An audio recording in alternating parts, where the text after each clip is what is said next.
बिस्मिल्लाहिर्रहमानिर्रहीम। अस्सलामुअलैकुम।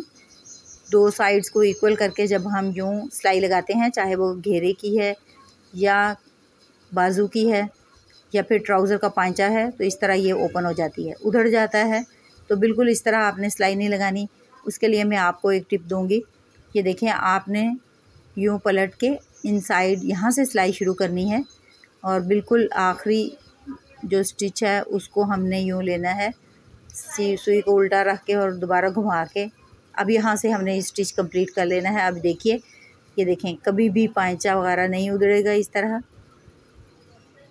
और अगर हम यहाँ सिलाई घुमा के रिपीट नहीं करने वाले, कोई ऐसी सिलाई है जिसको हमने फ़ाइन और लुक देनी है और सिंगल ही लगाना है, तो उसके लिए एक्स्ट्रा यूँ थ्रेड को एक्सटेंड कीजिए, दो गिरा लगाइए तो सिलाई नीट लगती है और वॉशिंग में ये उधड़ती भी नहीं है।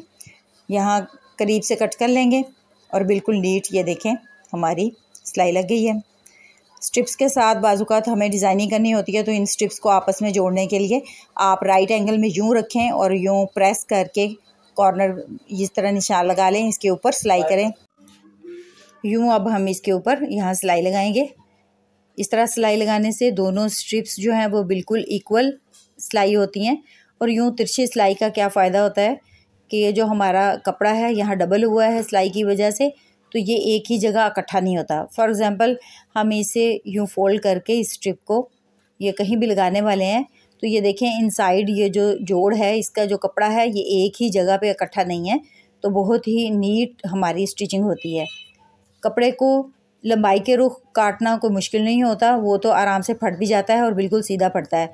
लेकिन आड़े रुख जब हम कपड़े को यूज़ कर रहे होते हैं, तो उसको अगर हम इस तरह स्केल से मार्क करके भी कटिंग करें तो भी इक्वल नहीं होती।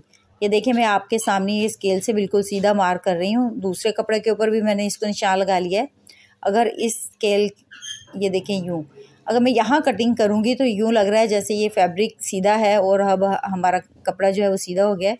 लेकिन यहाँ से मैंने मार्क लगाया है, यहाँ से ये मैं अगर धागा खींच के यूँ देखें, आड़े रुख की बात कर रही हूँ, ये आड़े रुख यूँ धागा खींचें तो उसका निशान कहीं और लगता है इस हमारे स्केल वाले निशान से अलग।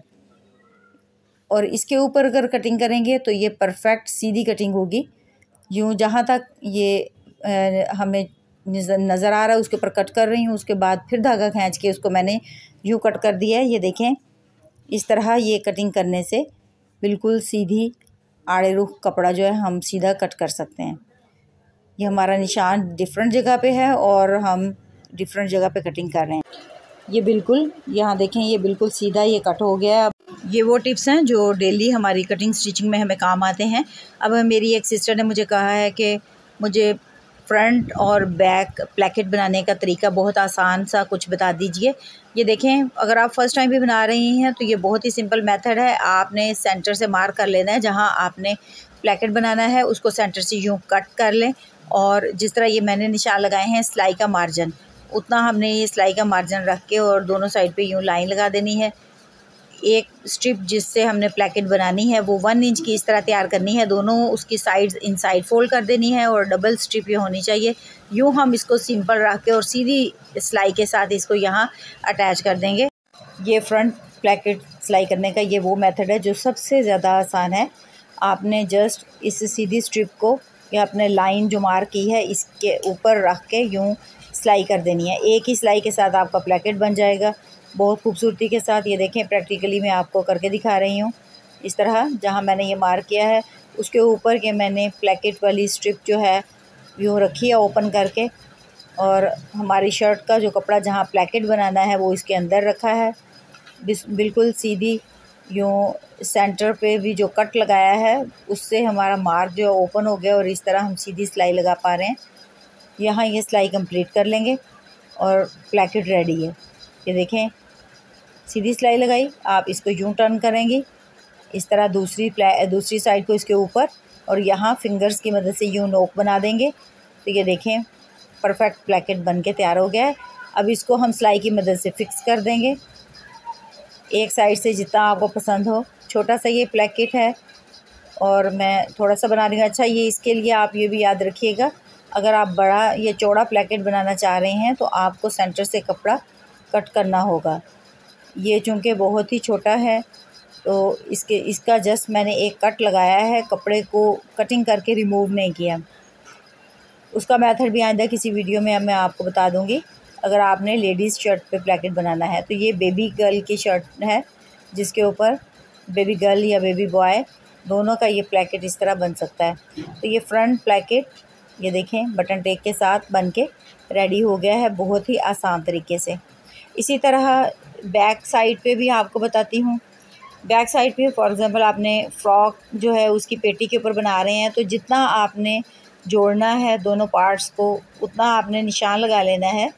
ये मैंने लाइन लगाई हुई है जहाँ तक मैंने इसको सिलाई करना है और यहाँ स्टिच बैक करके इसको पक्का कर लें और यहाँ हमने जहाँ तक सिलाई किया है कट लगा देना है इस तरह। ये देखें ये कट लग गया है। अब ये कपड़ा भी बिल्कुल इसी तरह सीधा है। जो ओपन है जहाँ हमने प्लेकेट बनाना है वहाँ भी ये कपड़े की स्ट्रिप जितनी हमने ये सिलाई का मार्जिन रखा है, जितनी कटिंग की है उतनी ही हमने ये कपड़े की फैब्रिक की स्ट्रिप रेडी की है और उसके भी किनारों को इनसाइड फोल्ड कर दिया है और यहाँ इसको ओपन करके जस्ट हमने इस फैब्रिक को इसके अंदर यूँ रखना है। जहाँ कट लगा हुआ है वहाँ इसको बराबर कर लेना है और इस तरह हमने सिलाई लगानी है। ये देखें इस तरह जैसे मैं आपको लगा के दिखा रही हूँ। सिंपल आपने यूँ ही सिलाई लगानी है। फैब्रिक को इनसाइड रख के स्ट्रिप के ऊपर हमने किनारे पे सिलाई लगा के इसी तरह सिलाई को कंप्लीट कर देना है।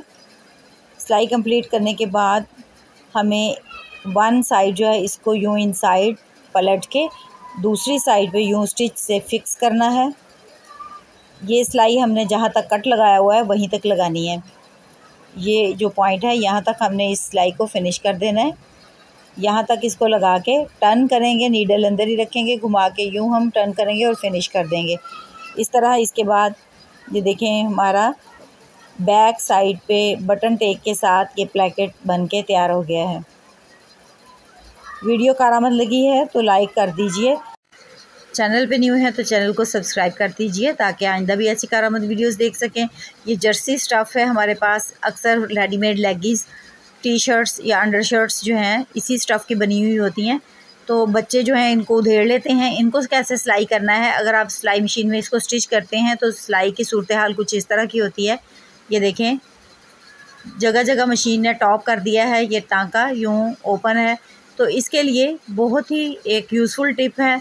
आप कागज़ की स्ट्रिप लीजिए, जहाँ आपने सिलाई लगानी है वो कागज़ की स्ट्रिप उसके ऊपर रख के यहाँ सिलाई लगा दीजिए। ये मैं आपको दिखाती हूँ निकाल के कि किस तरह ये सिलाई जो है बहुत ही नीट लगती है। इस तरह ये सिलाई जहाँ तक आपने सिलाई करना है, उधड़ा हुआ सीना है या कुछ भी स्टिच करना है उसको कटिंग के बाद कुछ नई चीज़ सिलाई कर रहे हैं तो ये वाली टिप जो है बहुत ही काम आने वाली है आपके।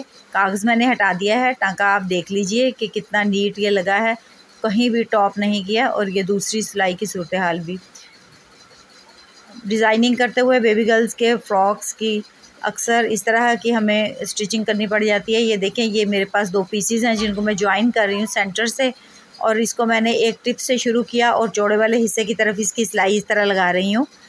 ये सिलाई जो है यहाँ ये जहाँ से मैंने शुरू किया है यहाँ खिंचाव आ गया है धागे में और ये बिल्कुल भी नीट नहीं लगी। एक दूसरा पीस है, इसको चौड़े वाले हिस्से से मैंने सिलाई लगाना शुरू की है और कॉर्नर की तरफ मैं आ रही हूँ।